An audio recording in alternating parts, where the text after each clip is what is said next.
Hola, yo soy Pau Galindo. Esta es otra reseña doble de un libro, una historia.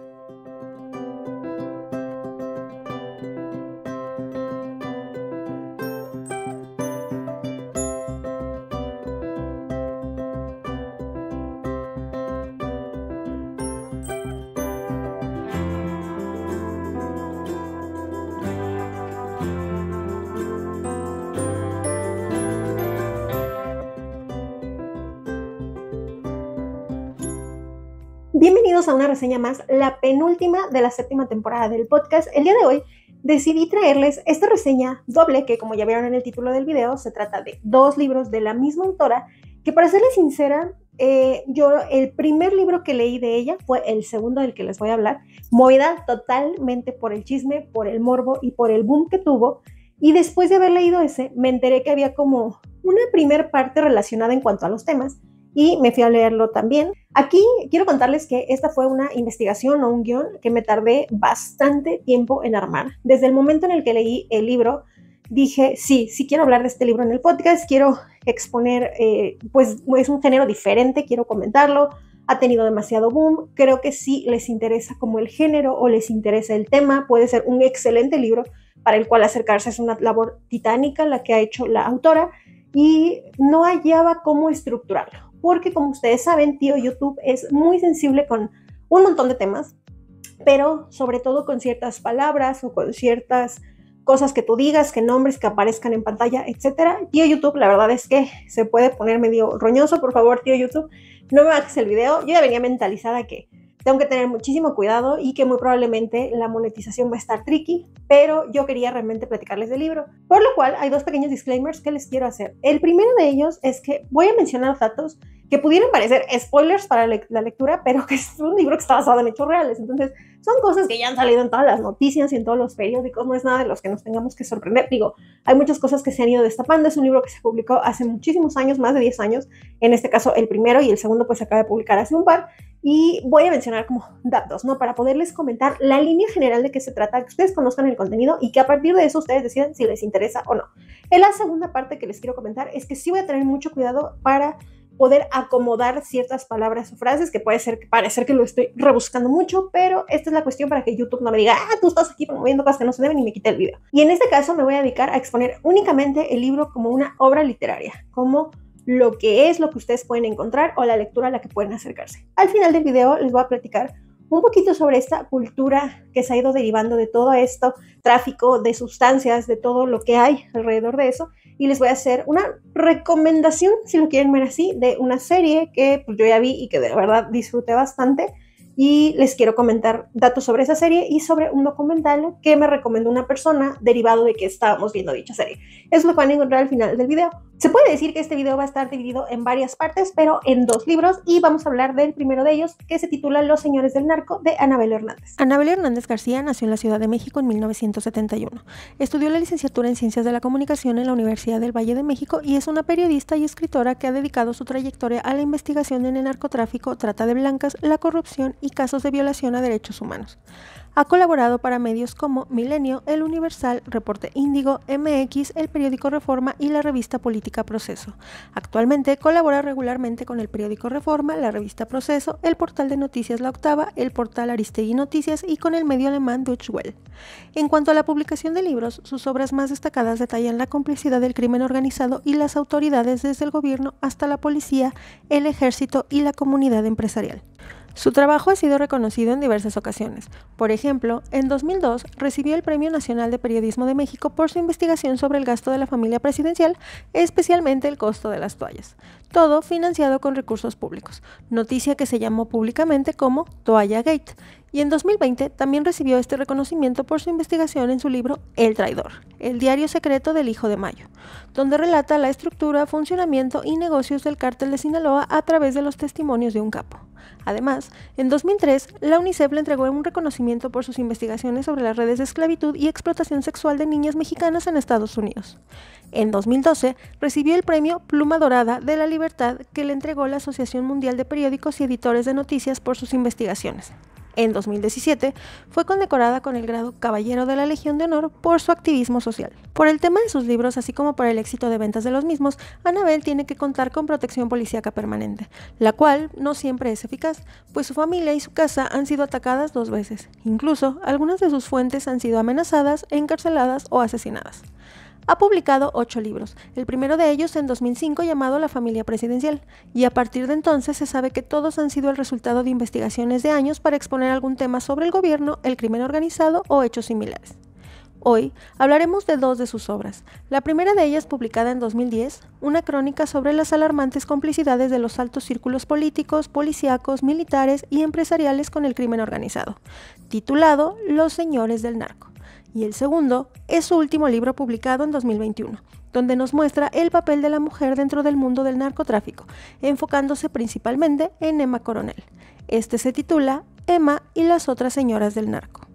Annabel Hernández tuvo acceso no solo a una vasta documentación inédita hasta hoy, sino a testimonios directos de autoridades y expertos en el tema, así como de personas involucradas con los principales cárteles mexicanos de la droga.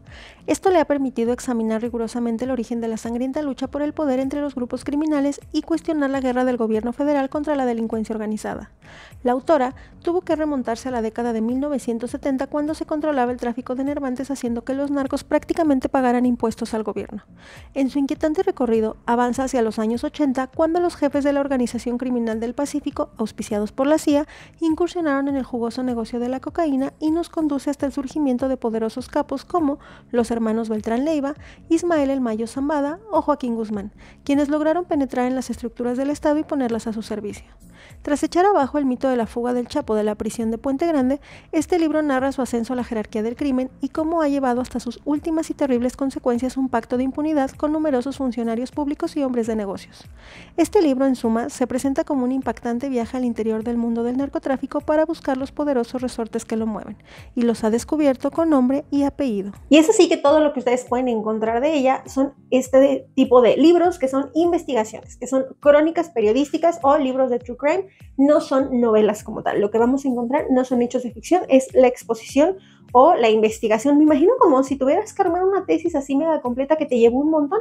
Bueno, de esa manera. Vámonos a los datos del libro. Este libro se publica en el año del 2010, pero se vuelve a publicar una edición extendida en el año del 2014.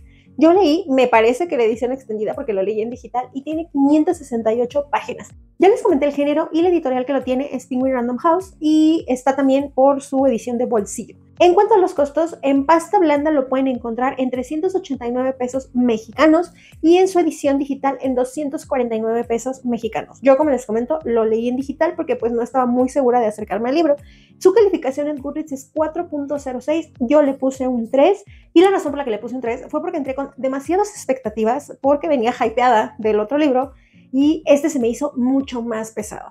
Toda la información que te presenta es como si estuvieras viendo un libro de historia, porque nos está presentando hechos reales, y en todo momento te están atiborrando de nombres, información, hechos, datos. Que ojo, muchas de esas cosas las sabes porque o ya las viste en las noticias, o en mi caso, para mal o para bien, como ustedes quieran, yo ya me había chutado la serie de Netflix que abarca un chorro de estos datos, entonces yo iba relacionando así, sí, esto ya lo había visto en la serie, sí, yo me acuerdo cuando he visto las noticias. Pero de todas maneras es para mí demasiada información. La verdad, mis respetos para la tesis que se aventó la autora. Y en cuanto a la edad de lectura recomendada, yo lo pondría para unos 18 años en adelante, no menos. ¿Por qué? Porque necesitas tener un montón de criterio para que te acerques a este tipo de lectura, y sobre todo tiene que ser un tema que te interese. Y no digo que te interese en el sentido de, yo quiero saber, me encanta y demás, sino como en el sentido de que tú quieres conocer el dato histórico. Es como, para mí que vivo en México, saberte los datos de la independencia, saberte los datos de la revolución, es cultura general. En este caso, yo lo veo un poquito en ese sentido. Fíjense que, haciendo un paréntesis, en la mañana estaba platicando con el guapo, y justo hoy antes de grabar este video, y me mandó, siempre lo estamos mandando TikToks, entonces me mandó un TikTok en el que aparecía un batito que hablaba, y se me olvidó el nombre del estudio, pero por aquí se los voy a poner en la pantalla, de que se hizo un ranking a la fecha de cuáles son las ciudades del mundo más peligrosas para visitar, ¿no? Y empieza así de número, no me acuerdo ni en cuál empieza, 15, 14, lo que sea. De todo ese ranking, más de la mitad son de México. O sea, sí hay unas ciudades de Brasil, de las que me acuerdo, no cuáles otras, pero me acuerdo de Brasil. Desafortunada y tristemente en México han ido aumentando los índices de violencia. Entonces yo lo veía y en un tono de así de que, ¿qué onda? Entonces vivimos en la ciudad más peligrosa del mundo. Me metí, busqué, dije, a ver cuál es el estudio, me metí a internet y dije, sí existe, sí es real. Dije, chale. Y es triste porque yo quiero mucho a mi país. La verdad es que México se me hace un país muy bonito, muy hermoso, que tiene mucha cultura, y es lamentable que tengamos un gobierno insuficiente y que tengamos todo este tipo de hechos pasando y pues amedrentando obviamente a la gente que solo trata de sobrevivir a su día a día, ¿no? Y tener dinero para comer y para trabajar. La verdad es muy triste, es muy lamentable. Me sorprendió mucho ver ese TikTok. Y regresando al contenido del libro, siento que en este sentido conocer todos estos hechos que de alguna manera sí son históricos, todo lo que ha pasado con la historia de nuestro país, cómo se mueven los hilos, nos puede dar un poquito de criterio para nosotros sacar nuestras propias conclusiones y evidentemente pues estar informados y tener una opinión al respecto. Digo, es un tema que pues queramos o no existe y es mejor saber cómo de qué se está tratando. Lo primero que les voy a contar es que este libro de los señores del narco nos va a contar capítulo a capítulo hechos puntuales que han tenido que ver con la historia del crimen organizado en nuestro país y que obviamente por la magnitud han tenido un impacto a nivel internacional. Este libro es del 2010, se publica durante el sexenio de Felipe Calderón y por lo tanto, obviamente muchas de las cosas que se destapan, que yo me imagino que en su momento debe haber sido así de, esta mujer dijo así del montonal de nombres, como pasó ahorita con el segundo.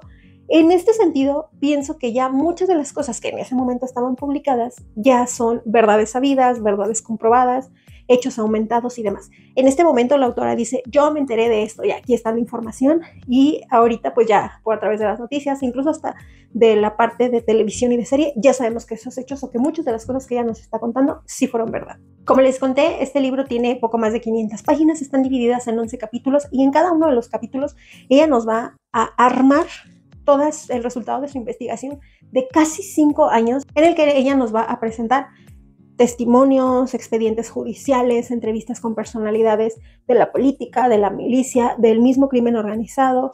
Ella tiene como todas las fuentes, en algunos casos dice así como de unas no quisieron aparecer, en algunas no puedo mencionar el nombre, este sí me dijo que aquí.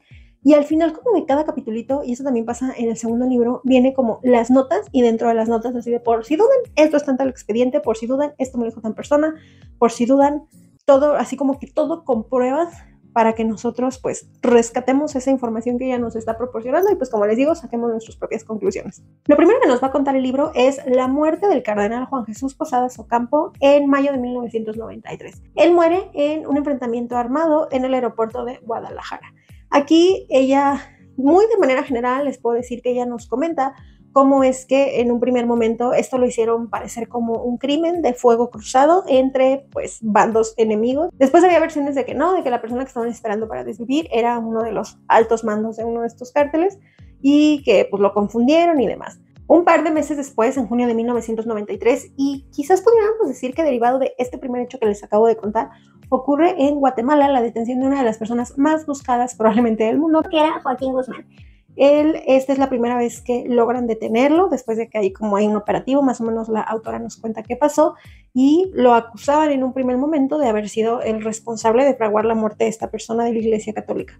Ya si ustedes se meten a las noticias y ustedes están como un poquito enterados, pues obviamente después de todo eso hubo juicios, persecuciones y que a quién encuentran y que a quién culpamos, pero por ahí pues el libro nos va a dar como la información de lo que se sabía hasta el momento de publicación de la obra. En este punto del libro, y una vez que sabemos que hubo un crimen y que hubo una primera detención de este personaje, el libro nos va a remontar a la infancia de este personaje que nace en Badiraguato, Sinaloa. Aquí, uno de los hechos que más me llamó la atención durante toda la lectura, que de hecho lo aborda como en un primer momento porque conocemos cuáles fueron las raíces, dónde creció, que era de bajos recursos, etc.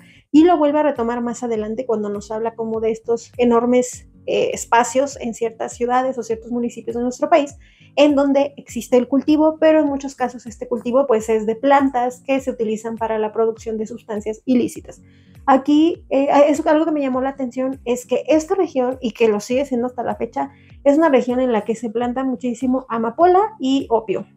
Y al ser principalmente campos dedicados a esto, pues las personas que viven ahí lo trabajan como un trabajo normal, como tener un trabajo pues en el que tú te levantas y vas a la siembra y pues es lo que te da de comer a ti y a tu familia.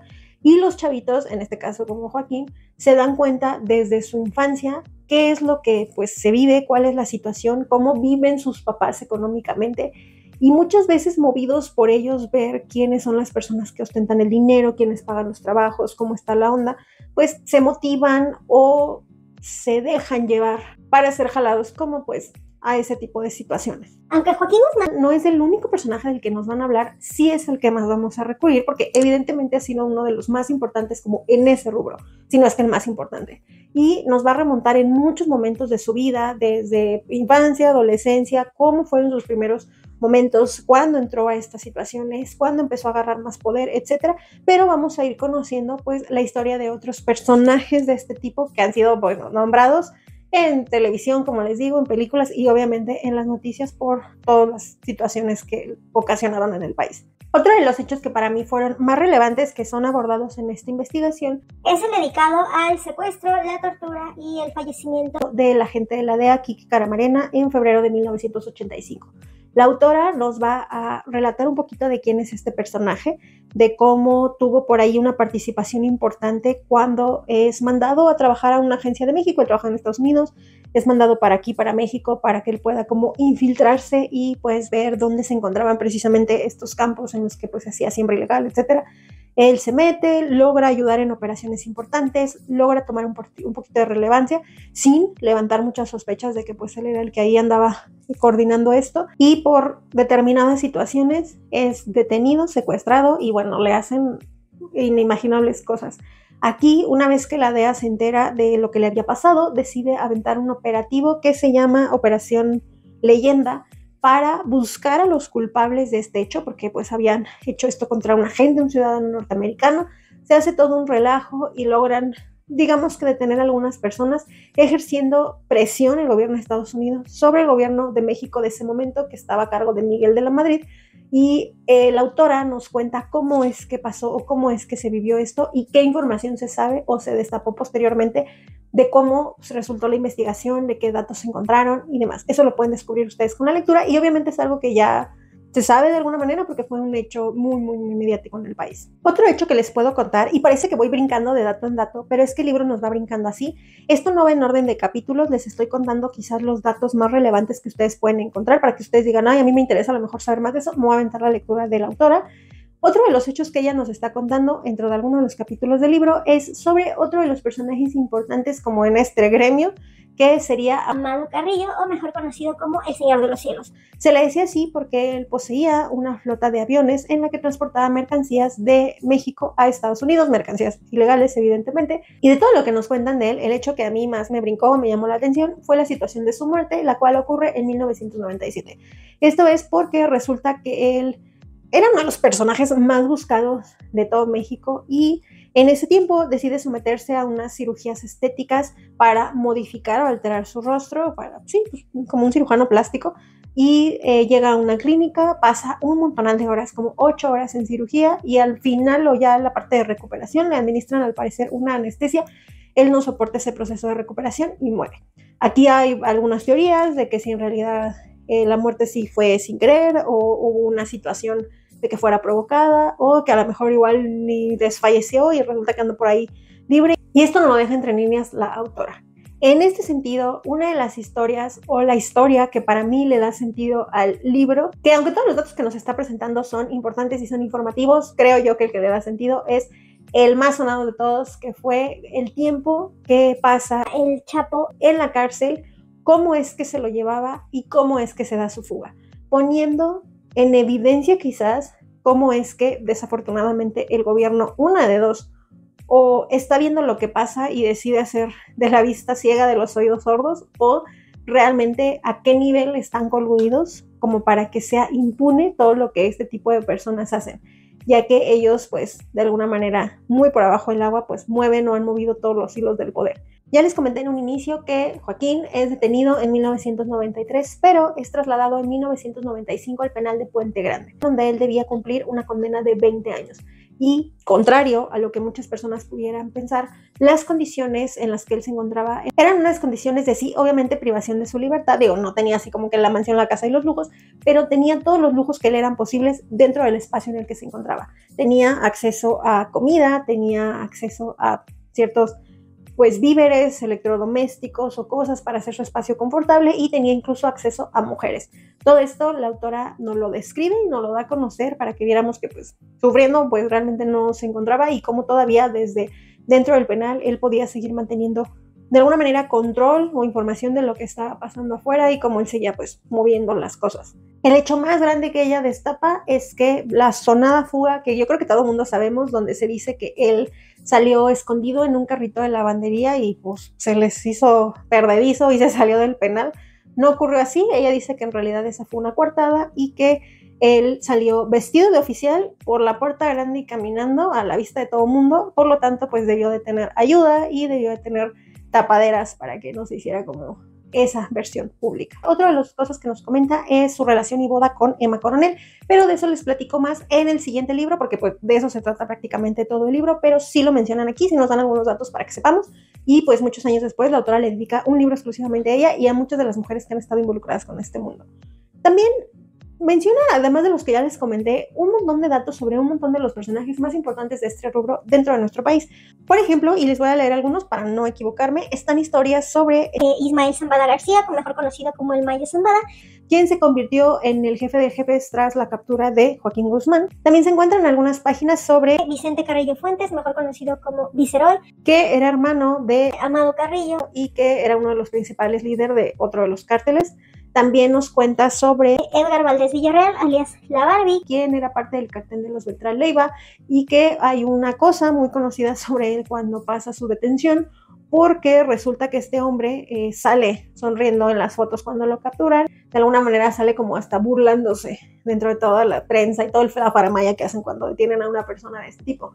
Pero se supone que no, que él hizo un arreglo con el gobierno federal y que su detención fue de alguna manera como fake. De alguna manera el libro nos narra un poco de cada uno de los grupos organizados que han estado y que están hasta la fecha en nuestro país. Nos cuenta un poquito sobre quiénes eran sus líderes, cuáles son sus territorios, de dónde salieron, por qué se estructuraron de alguna manera, y le dedica un poquito más a uno de los cárteles más poderosos y más violentos que ha tenido nuestro país. Y hacia el final del libro, y retomando este punto de los cárteles que les acabo de contar, el libro nos habla sobre un hecho histórico dentro de ese mundo, que sería como el Pacto de Vallehermoso, que es una reunión que tuvo lugar en una hacienda de Heriberto Lascano, que estaba ubicada en la carretera de Vallehermoso, que está como rumbo a Matamoros, y ahí por un hecho insólito deciden juntarse como los principales líderes, cabecillas de cada uno de los grupos que gobiernan o dirigen o tienen su plaza en alguna parte del país, y el objetivo era juntarse y tener como una plática pacífica y una negociación para cesar con ese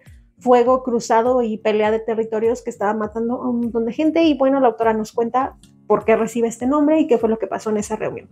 Y por último, lo que les puedo contar es que la conclusión o hacia el cierre del libro, la autora nos cuenta que nos recuerda que este libro fue publicado durante el sexenio de Felipe Calderón, cuyo eslogan político, uno quizás de ellos, era la guerra contra el narcotráfico o la guerra contra el crimen organizado, que él lo promocionaba hasta por arriba y por abajo, y la autora pone en evidencia que no, que en realidad esta lucha contra el crimen organizado era en realidad una lucha falsa, como de pantalla, y que sí había como una especie de choque, pero contra aquellos criminales que estuvieran en contra del Chapo, dando a entender que él y sus personas y su grupo tenía arreglos con el gobierno federal y todo se movía por debajo del agua, y a nosotros los ciudadanos nos hacían creer otra cosa. Estos serían todos los datos que les puedo contar que ustedes pueden encontrar en el libro, porque como les comento, si a ustedes les interesa, los invito a que se acerquen a esta lectura.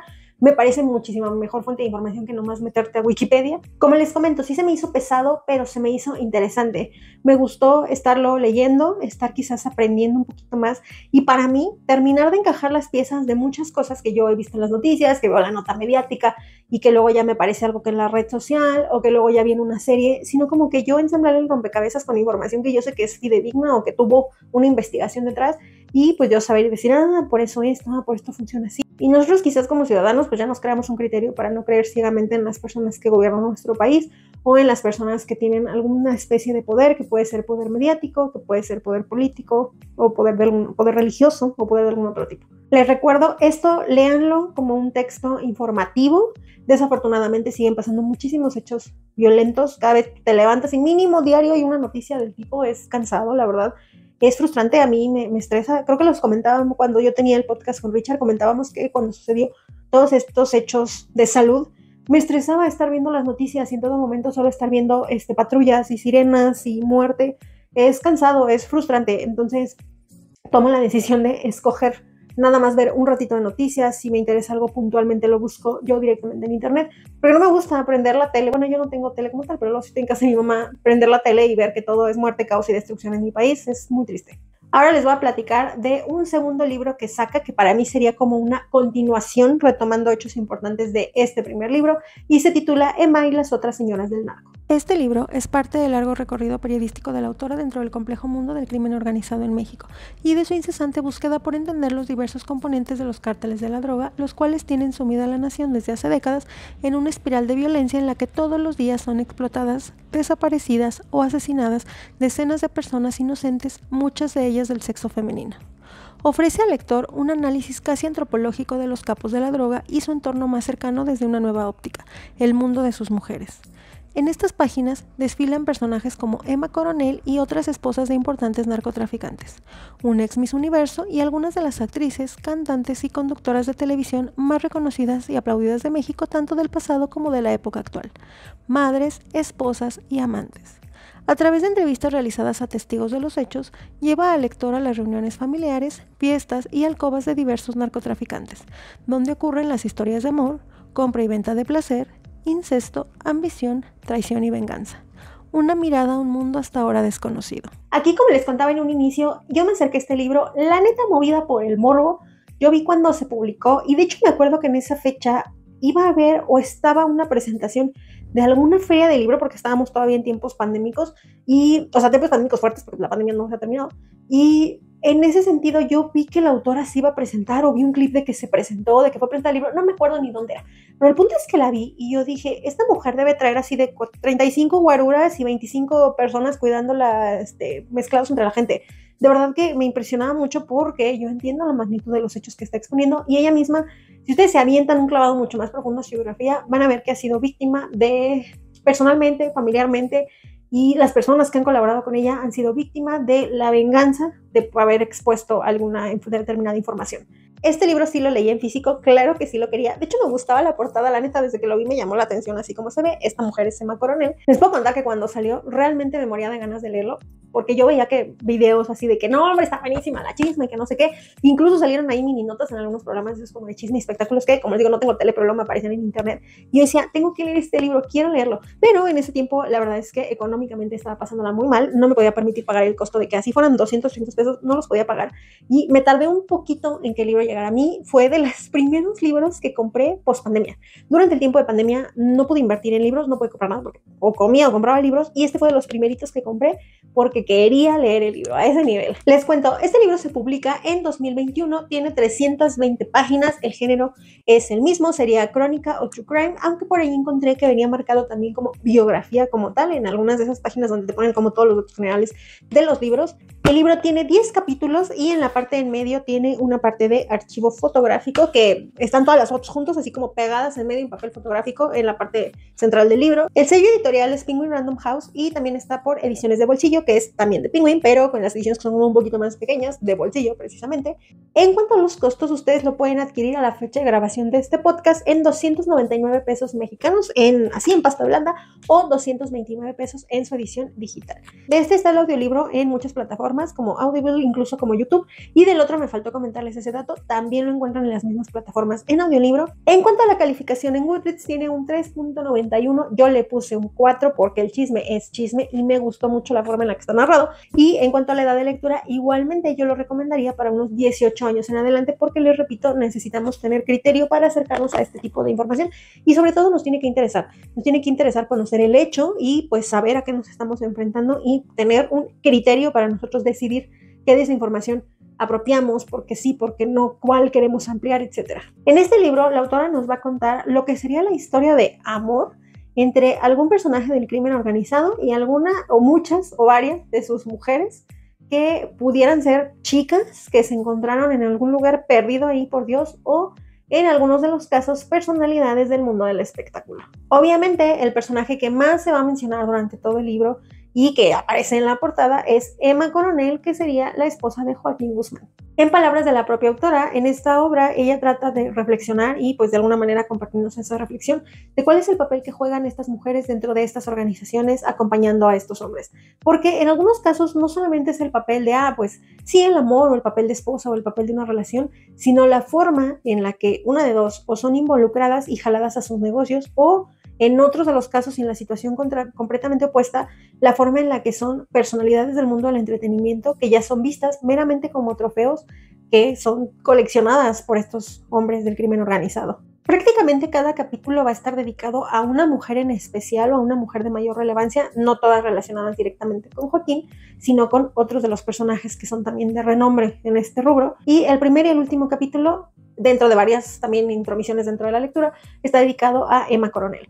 Ella empieza contándonos cómo es que esta persona se acerca a Anabel para solicitar hablar con ella, y este suceso ocurre previo al juicio que va a tener el Chapo en la corte del Brooklyn, en la que se solicitó que ella estuviera presente. Ella, por ahí la autora nos cuenta cómo es que recibe una llamada, cómo es que se encuentran, y la autora a partir de ese punto nos remonta a la infancia y los orígenes de esta chica, cómo creció, cómo era su vida, de alguna manera humilde antes de meterse a todo este mundo, y sobre todo cómo es que conoce a Joaquín Guzmán, cómo es que empiezan a tener una relación, cómo es que termina embarazada de él, y terminando casi el capítulo, ella misma nos dice cuándo fue la última vez que lo vio o que tuvo contacto con él, previo a que lo hubieran detenido. El segundo capítulo está dedicado a Ernesto Fonseca Don Neto y a las mujeres con las que él tuvo algún tipo de relación. Se cuenta que es un hombre que tuvo muchísimas mujeres, que a cada una la tenía de alguna forma bien atendida con su casa particular y con lo que ella tuviera necesario, pero tenía muchas mujeres,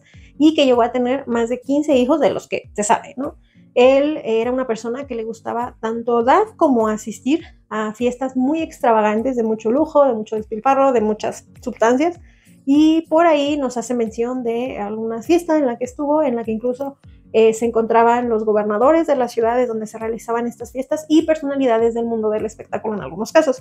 También la última parte de este capítulo nos mencionan cómo es que se dice o que se comprueba que él estuvo involucrado en la muerte de la agente Kiki Camarena. Esto ya se los conté en el primer libro, y pues finalmente nos platican cómo es que se logró su detención. En un capítulo más adelante también vamos a conocer sobre la historia amorosa, principalmente de una chica llamada Diana, porque ella empezó a tener vínculos con personas que se dedicaban ya a esto, pero resulta que un día conoce a otro personaje de estos tan sonados en las noticias, que es Rafael Caro Quintero.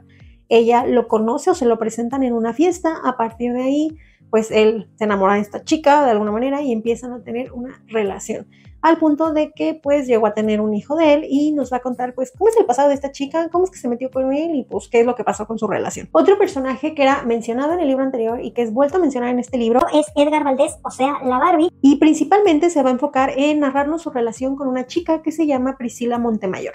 Nos cuentan todo este show de cómo se conocieron y cómo tuvieron una relación, etcétera, pero se va a enfocar mucho en contarnos detalles de la vida que llevaba este personaje, porque también le gustaban las fiestas y el relajo, y se cuenta que en ese tiempo él tenía como negocios en Acapulco y se la pasaba así, sin pena ni gloria, paseándose por los antros más sonados de Acapulco, como el Baby O, donde se reunía con muchísimas personas, entre ellas personalidades del mundo del espectáculo, algunas de las cuales incluso el día de hoy ya se encuentran en la política, pero ahí la autora nos suelta todos los nombres para que nosotros sepamos todo el chisme. Y si recuerdan, hace un momento les platiqué que había como suposiciones sobre su detención y lo que pasó, debido a que este libro se publica muchísimos años después. Obviamente ya podemos comprobar, y la autora lo rescata aquí, que muchas de esas cosas resultaron ser ciertas. Otro de los nombres más sonados que tuvo este libro cuando salió fue la participación de dos personas importantes del mundo del espectáculo.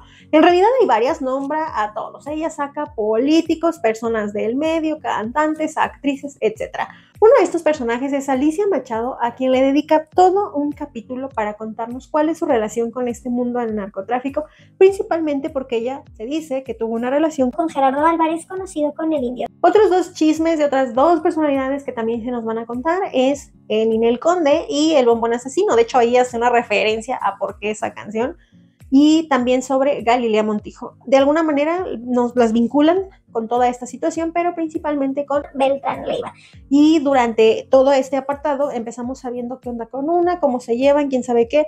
La autora nos cuenta que estuvo de primera mano con fuentes de personas que estuvieron ahí cuando ellas se encontraban en ese momento. Ella nos lo platica y ya pues nosotros nada más estamos así de no manches, y así yo estaba así leyendo yo, poco, sí, ya estaba muy picada yo con el chisme. En la parte final del libro regresaríamos a quien sería como el protagonista principal de todo este merequetengue, que sería Joaquín Guzmán. Allí nos van a platicar de otra de sus esposas, que se llama Lucero. Nos van a contar cómo es que se conocieron y qué tipo de relación tuvieron y cómo pasan algunos hechos más de otras de sus detenciones.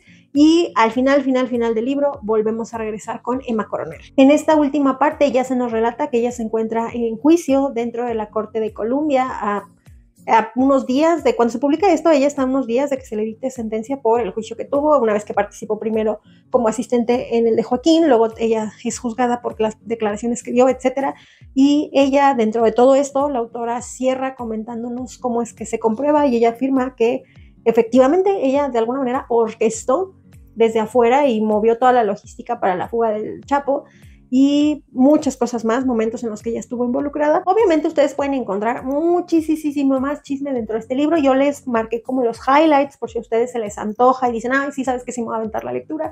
Algo que les puedo contar dentro de las reflexiones puntuales sobre la obra como tal es que efectivamente aquí las mujeres son las protagonistas, pero probablemente no en un buen sentido.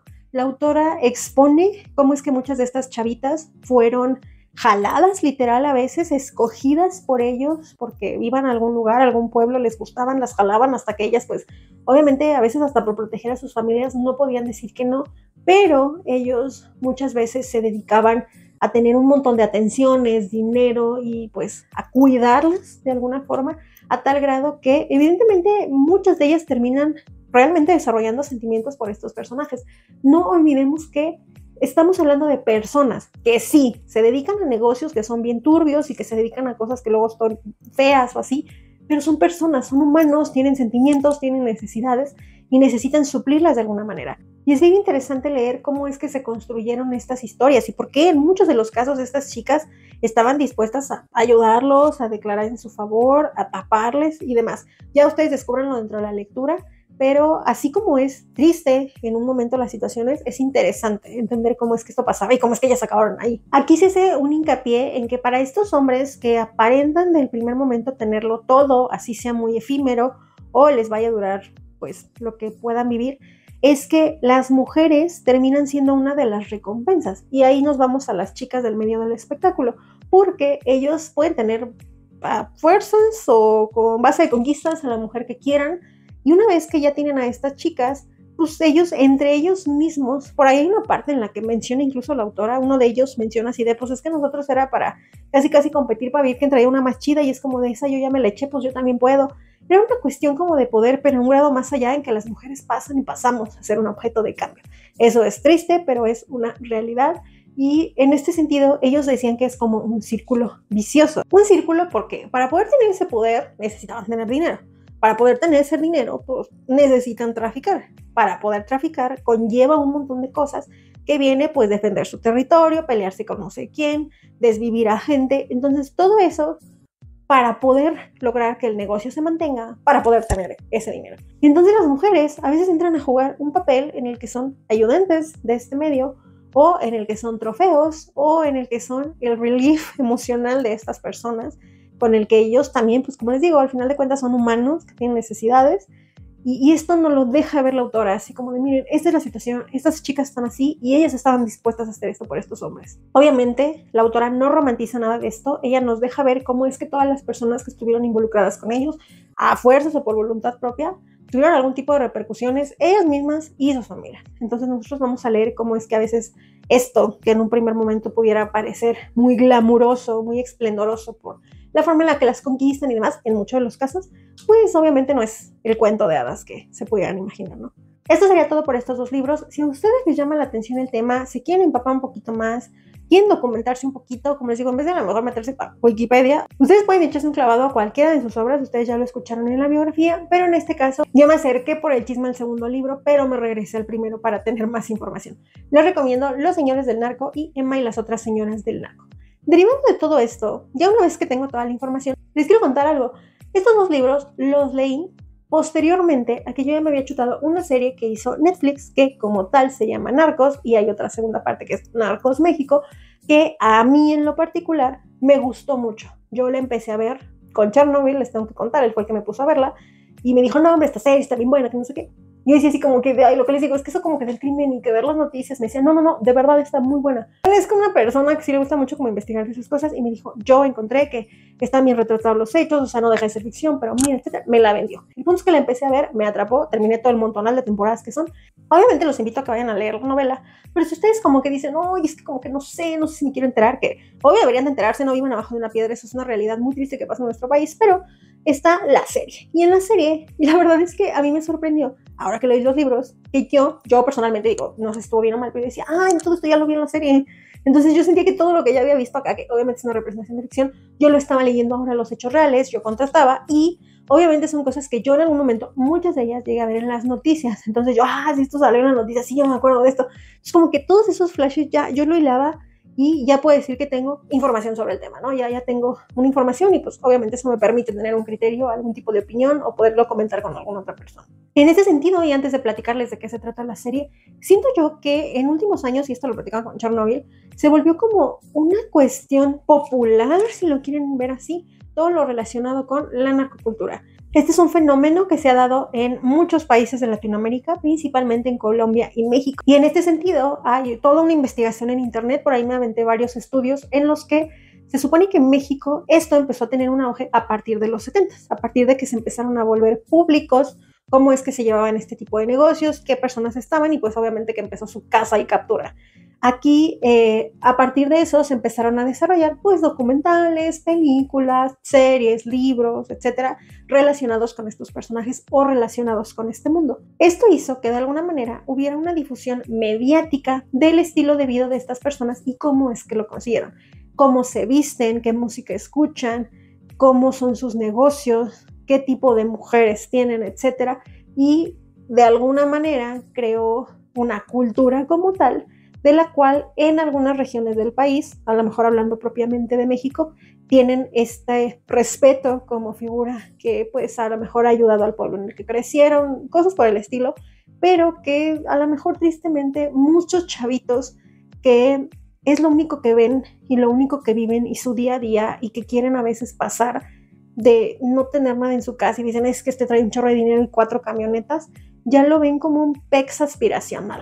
No está bien, pero desgraciadamente tenemos un país que pues tiene un gobierno ineficiente, unas condiciones económicas ineficientes y pues a veces son los medios o las formas que estos chicos buscan para pues tener una figura aspiracional y superarse y salir adelante.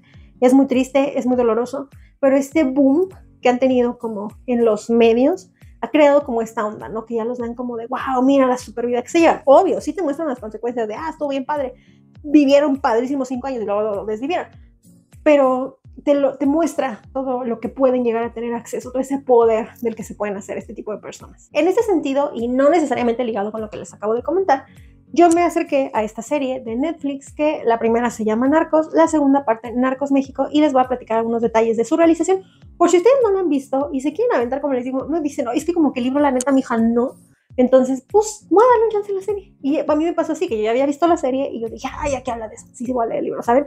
Pero era yo movida por el chiste, como ya les comenté, y porque pues me encanta leer, nada más por eso. Les cuento los datos de la serie. Esta serie es una serie estadounidense creada por Chris Brancato, Eric Newman y Carlo Bernard. Es producida por Dynamo Producciones y Gauma International Television para Netflix. A la fecha tiene la primera parte 3 temporadas de 10 episodios cada una. La primera temporada se estrenó en agosto del 2015, la segunda temporada en septiembre del 2016 y la tercera temporada en septiembre del 2017. En esta primera serie, que solo se llama Narcos, no nos encontramos en México, nos encontramos en Colombia. Allí existió un personaje hiper famoso dentro del mundo del crimen organizado, que es Pablo Escobar. Él tenía su cártel en Medellín y toda la primera parte nos va a contar pues cómo es que esto se constituyó, cómo es que ellos empezaron a hacer dinero a partir del traslado, la venta de sustancias, cómo se forma, cómo se fragua todo este negocio. En la primera y segunda temporada se trata de toda la vida de este hombre. Y en la tercera temporada nosotros vamos a ver datos del que era como el cártel rival del cártel de Escobar, que era el de Cali. Y a mí me gustaron mucho la primera y la segunda temporada, me atraparon. La tercera la verdad es que como que no me gustó tanto, pero luego resulta que existía una parte más que ya se venía para México y yo dije, yo tengo que ver esta serie. Entonces, aunque la tercera como que no me gustó, para mí esto era como la continuación, se puede decir, aunque en Netflix ustedes la encuentran, Narcos y separada Narcos México. Antes de contarles sobre la parte de México, les cuento sobre los actorazos que participan en esta primera parte. Ustedes pueden encontrar a Wagner Moura, no sé cómo se pronuncia, perdón, como Pablo Escobar. Pueden encontrar a nuestro queridísimo Pedro Pascal como uno de los agentes de la DEA, que se llamaba Javier Peña. También aparecen otros actores mexicanos que personalmente me gustan mucho. Uno de ellos es Damián Alcázar, que aparece como el líder del cártel de Cali, y Paulina Gaitán, que vendría siendo el papel de la esposa de Pablo Escobar. Y otros muchos actores que ustedes pueden encontrar, pero bueno, esos son como que los más representativos o los más conocidos para mí al menos. Ahora, nos vamos a la serie que está hecha en México. Esta serie, como les comento, sí estaba diseñada para ser como la cuarta parte de la que ya veníamos viendo, pero los productores decidieron hacerlo una serie totalmente independiente y pues crearle desde cero sus temporadas. Aquí, efectivamente, nos vamos a centrar sobre el tráfico de sustancias ilícitas, pero dentro de México. A la fecha tiene 3 temporadas y se piensa, se ve que por ahí viene una cuarta. Yo me quedé en qué tipo sí, pero no, pero es que mira, ya le llegamos al calendario de los hechos y no sabemos. Pero bueno, tiene 3 temporadas de 10 episodios cada una. La primera estrenada en noviembre del 2018, la segunda estrenada en febrero del 2020 y la tercera en noviembre del 2021. La serie se remonta a los inicios, cuando todo esto del cultivo de sustancias era todo un desorganizadero, o sea, realmente no había como una estructura como tal, y por lo tanto nos va a mostrar el surgimiento del cártel de Guadalajara liderado por Félix Gallardo. Este personaje va a ser interpretado por Diego Luna, que para mí hace un papelazo. De verdad es que me encantó mucho su interpretación, por eso yo estaba ahí pegada al chisme, porque la neta los actores me gustaban mucho cómo es que estaban representando sus papeles. Ahorita les cuento quién más sale, y pues esto va a arrancar desde ese momento en el que este hombre dice, a ver, no, esto tiene cara de negocio potencialmente millonario, y decide crear una organización. Durante la serie vamos a ver pasar un montonal de figuras, todas las que ya les mencioné en el libro, bueno, casi todas, van a aparecer aquí en la serie y nos va a mostrar cómo es que se van armando, dividiendo intereses, creando nuevos grupos, peleando el territorio y cómo es que pasa todo este negocio y todo lo que ellos tienen que atravesar. Y me parece que ya para el final, nosotros vamos a ver ya cuando se da la detención de Félix Gallardo, etc. Aquí el punto es que la última temporada termina, pero ya son hechos así de que del 90 y tantos. Entonces ya estamos pegados al 2000, ya estamos pegados a fechas muy actuales y por lo tanto, aunque los productores por ahí vi entrevistas de que sí la queremos continuar, pues la verdad es que también valoran sus vidas, valoran su familia, valoran su trabajo y pues no quieren que esté como tan pegado a los hechos como más recientes, ¿no? Porque pues no es lo mismo de que muchos de estos personajes pues ya murieron o ya se encuentran recluidos, etcétera, a personajes como de nuestra realidad actual. Yo entiendo, es complicado, pero pues a mí sí me gustaría ver una cuarta temporada. Dentro del elenco ustedes pueden encontrar a Diego Luna como Miguel Ángel Félix Gallardo, a Michael Peña como Kiki Camarena, viene todo lo que les conté sobre lo que le pasó a este agente de la DEA, viene aquí en la serie. También podemos tener a Tenoch Huerta como Rafael Caro Quintero, Joaquín Cosío como Don Neto, José María Yaspic como Amado Carrillo, que es el Señor de los Cielos, Alejandro Ada como El Chapo o Gorka Lazaosa como el Güero Palma. Entonces, todos estos personajes nosotros ya mínimo los hemos escuchado, de que si no en las noticias también aparecen como que en otras series, películas y demás. La verdad es que yo soy una consumidora de series, entonces sí o sí tenía que ver estas. Y se las dejo por ahí la recomendación por si ustedes quieren tener un poquito más de información, si les interesa este tema por alguna razón, por la que sea, fórmense su propio criterio, pero está muy bien actuada. La verdad es que no quiero pelearme y meterme en controversias de si glorifica o no este tema. Es una serie, es una verdad muy triste, ficcionizada, no deja de ser un producto televisivo, está muy bien hecho, sí se las recomiendo. Y por último, para cerrar este tema que es muy complicado, que es muy triste, pero que es una verdad, les quiero comentar que después de que ya habíamos visto las series y todas estas cuestiones, de repente yo con el Chernobyl cuando cenamos nos poníamos a ver videos random. Una vez salió un video de una cuestión de algún personaje de esta índole que estaba con algún político, no me acuerdo, entonces estábamos viendo un video verídico de alguna cuestión así. Él me dice, fíjate que existe un documental, está en YouTube, yo no sé si está en otro lado, pero yo lo vi en YouTube, está muy bueno porque nos va a platicar, ya no te va a platicar la versión novelizada de las cuestiones, ya te va a decir cuál es la realidad. Y porque discutíamos esto de que no, y es que si glorifican, es que mira, es que los chavitos, y me decían, ¿sabes qué? Te voy a poner este documental, ármate tú tu criterio, te va a llamar muchísimo la atención y vas a ver la realidad que viven muchas ciudades que son, muchos municipios que son de verdad violentísimos, pero que su actividad económica se sostiene con el tráfico de sustancias, con el crimen y demás, y cómo los chavitos y las chavitas a veces tienen como esta idea aspiracional, lo que ya les contaba. Me decía, es muy triste, pero no sé qué. Y les vengo a dejar esa como recomendación adicional, bajo su advertencia, porque este documental la verdad sí está fuerte. Incluso cuando tú le picas en YouTube te aparece un warning de viene contenido bien sensible, ¿está usted segura? Porque dentro de las primeras escenas aparece que hubo ahí una discusión armada en una colonia que se ve pues humilde, de bajos recursos, y cómo están las mamás de estos chicos llorando la pérdida, pero los chavitos así de no, hombre, este era bien chido, y es de no creerse, ¿sabes? Entonces yo lo vi con ojo crítico, me sirvió mucho para tener perspectiva, y cuando estaba armando esta investigación me acordé, así se me vino la iluminación divina de la Rosa de Guadalupe y dije, lo voy a poner, se los voy a mencionar. Este documental está realizado por Parts and Labor en asociación con Ocean Size Pictures y con K5 Internacional. Dura 1 hora y media que se te va como agua, ojo, es bajo advertencia, igual lo recomiendo de 18 años para arriba, obviamente más chiquitos no. Nos da una perspectiva más cruda y vuelve a retomar lo que yo les comenté, que muchos antropólogos han estudiado, que es el fenómeno de la narcocultura, cómo el fenómeno del narcotráfico ha permeado en muchas áreas de nuestra sociedad, teniendo como hasta este estatus como de ejemplo. Bueno, ustedes véanlo, ustedes pueden hacer su propio criterio de todo lo que les acabo de contar, pero de verdad el documental vale bastante la pena. Igualmente, ya que andamos aquí en YouTube, yo los invito a que sigan al podcast en todas sus redes sociales, un libro, una historia o @podcast de libros, en Facebook, Twitter, Instagram, YouTube.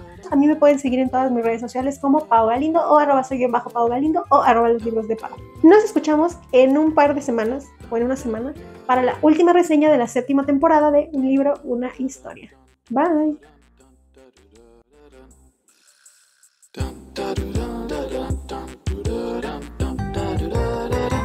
El funny fact de Sabrina que les vengo a comentar el día de hoy. Estaba dormida, de hecho sí estuvo chillona, pero anda regañada desde la mañana.